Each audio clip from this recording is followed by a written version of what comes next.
Hey Booktube, Chelsea the Reading Outlaw, here to have another discussion about creation, race, words, and the internet. So for those of you who caught this in the last couple of days, there was a video posted to YouTube that has now been taken down, as well as a follow-up apology video, which has also now been taken down. I will link the tweet down below that alerted me to the video's presence, but it is basically a video in which a white booktuber, Alyssa H. Wrights, basically gets really passionately defensive of the booktube community against, quote, those people or people like them or people like you who are somehow coming to the space with a sense of entitlement or who are expecting certain things or certain rewards because of their race, and how that is not necessarily fair, and the guilt that white booktubers or people on booktube may feel for not wanting to follow those people or what have you is not fair to them. So there's a whole lot of things to unpack in this video. Like I said, I'll link it down below so that you can go watch it. But I wanted to comment on two things, one of which came up in the video and one of which I've kind of seen floating around as like a response to the video.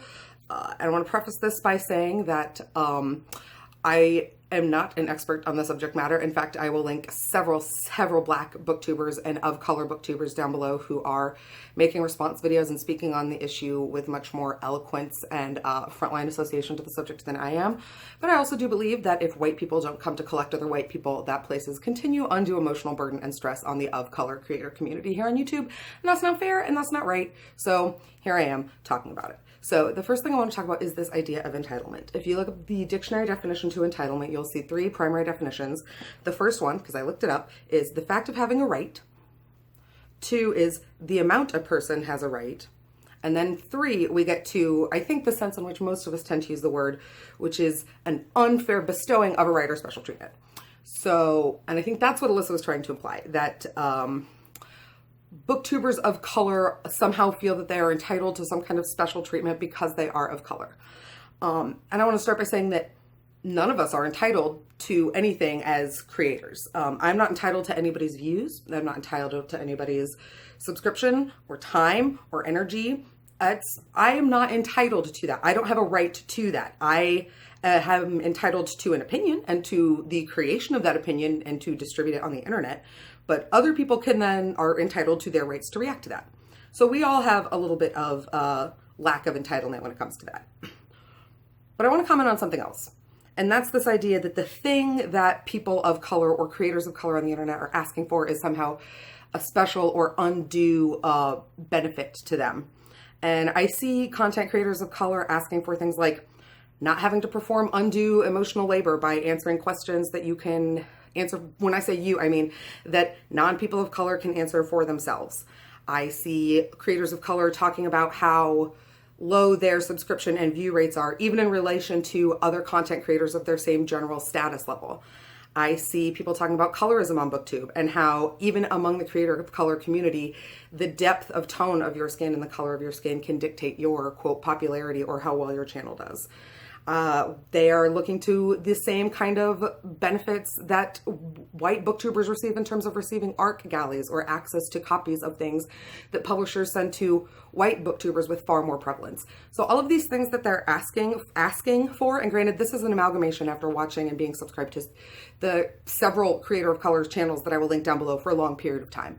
There's been no one video in which creators of color have sat down and read this like a bill of demands, but this is the general tone of things that I'm seeing asked for or mentioned repeatedly. And those are things that white booktubers like myself are already entitled to. People don't come and ask me to explain basic concepts of social justice as though I owe it to them in some kind of capacity. They just don't. In the YouTube's algorithm, my face will pop up in somebody's subscription feed before a creator of color. Just will. Those are not things that I have any necessarily like control over, but they exist and they are benefits to me. So for a creator of color to ask for those same benefits is not a sense of entitlement. It's a sense of justice. And I think that to me, it goes back to the quote of equity will always seem like oppression to the privileged. So that's just where it lands to me. It's unfair and it's demeaning to accuse an entire group of people of pursuing the same kind of privileges that those of us already get who are light-skinned. And that's just where it lands for me. And the other part of it is something that I saw, not necessarily in that video specifically, but something that has kind of come up in the responses to that, or is just kind of always a background conversation, and that's, is YouTube or Booktube racist?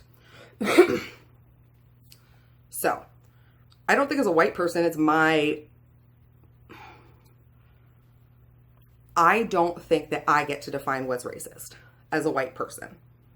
I don't get to define what is or is not a racist act, because I will always remain blind to how my aggressions and microaggressions can affect other people because of the way I am cultured because of my whiteness. That being said, racism is an institutional foundational problem, not necessarily just a set of individual behaviors. I do not believe by and large that most booktubers are racist people, and that I don't think that they actively acknowledge or believe of themselves that they believe their race to be superior to other races. However, YouTube as an entity, as a capitalist entity in the world in which we live, has racism baked into it at all of its base layers. All of our major institutions do. That's the world in which they were created, is a white capitalist world. So as a subset of that, there is inevitably going to be trickle-down systemic racism in Booktube.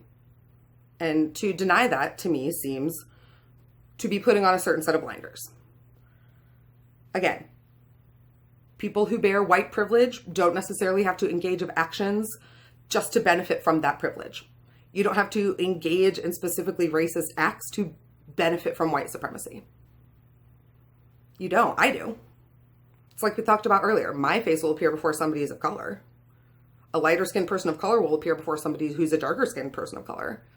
And that just is looking at race as a factor. That's not looking at unmarked signs of otherness, like able-bodiedness, queerness, transness, all of those things that are not necessarily hyper-visible the way that race is.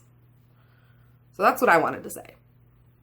And I think that in this day and age, the quick fire excuse of posting without thinking, especially on YouTube, which is a medium that you edit and watch back and then have to go through the process of uploading, it just doesn't fly. So does Booktube have a race problem? Yeah. Does Booktube have a colorism problem? Yeah. Are booktubers racist by and large? I don't know. I don't think so. Most of the ones I know are not. I just want to go from here saying that, like most people say in the wrap-ups to these videos, the first way to change this is to make sure that you're following creators of color. But it's not just enough to be following them. You can't just go to the list I'm going to leave and go and click subscribe. You have to watch those videos. So don't just look at your subscription list to see if it looks like that loaf of Wonder Bread. Look at your watch later list. What's that look like? I'm a part of this too. I, for a long time, was guilty of going and subscribing to a large portion of people of color, but then because of the way the subscription feed worked and the videos I was watching and the feedback I was giving YouTube, those creators of color still weren't appearing in my subscription feed.